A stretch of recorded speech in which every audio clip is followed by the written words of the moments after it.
Magandang araw mga bata!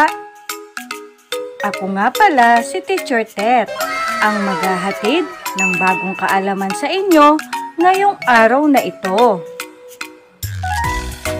Ang ating kwento ngayong araw ay may pamagat na Ang Lihim ni Halamang Maya. Isinulat ni Maria Teresa M. Jimenez. Sa isang maliit na hardin, may isang batang halaman na ang pangalan ay Maya.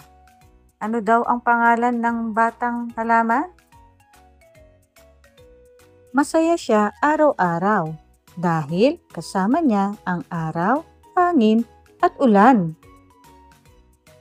Ngunit may isang tanong si Maya. Ano kaya ang nagpapalakas sa akin? Isang umaga, bigla siyang may narinig na boses mula sa ilalim. Ako yon, Maya. Ako ang ugat. Sabi ng boses. Ako ang humahawak sa iyo sa lupa at kumukuha ng tubig para hindi ka manghina. Napangiti si Maya. Salamat, ugat! Sumagot naman ang nasa gitna niya. Ako naman ang tangkay.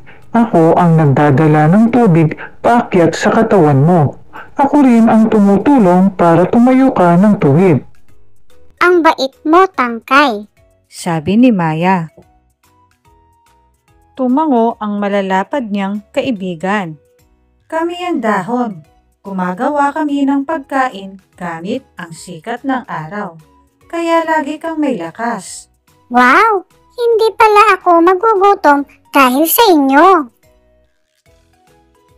Biglang may umingay sa itaas. Huwag mo kaming kalimutan. Kami ang bulaklak. Kami ang nagbibigay ng ganda at sa amin rin nagsisimula ang mga bagong buto. Masayang masaya si Maya. Salamat mga kaibigan. Dahil sa inyo, lumalaki at lumalakas ako araw-araw. At mula noon, alam na ni Maya na ang bawat parte ng halaman ay may espesyal na tungkulin. Sama-sama silang nagtutulungan para maging malusog at masigla ang halaman. At dito nagtatapos ang ating kwento.